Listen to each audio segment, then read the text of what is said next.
प्रणाम भाई लोग। आज रुआ सबके प्यार दुलार आशीर्वाद के बदौलत ये भोजपुरी इंडस्ट्री में ऐसा कीर्तिमान स्थापित भइल बा। आज हेलो कौन 800 मिलियन व्यूज क्रॉस कर गई।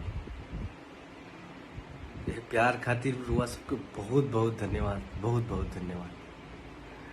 वैसे तो आज जश्न के दिन है, लेकिन थोड़ा तबीयत नासाज भइला के वजह से हम घर पे ही बानी, घर से बाहर नहीं निकल पावत।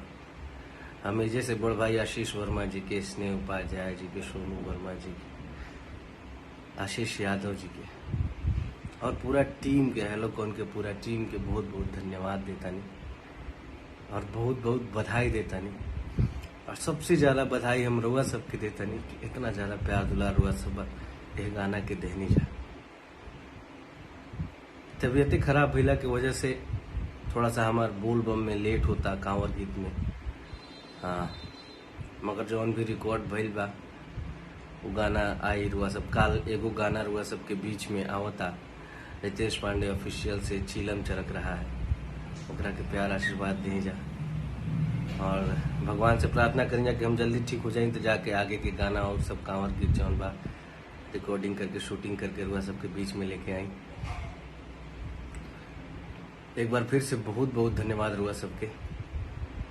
और हम रुआ सबसे रिक्वेस्ट करब कि ऐसे ही प्यार दुलार एक बारी और झोंकी जा आ हेलो कौन की 1000 मिलियन तक लेके जाए जा, ताकि भरी हमनी के जाके सीना ठोक के कह सकी जा कि हमनी के भोजपुरियो इंडस्ट्री में 1 बिलियन के एगो गाना बाटे।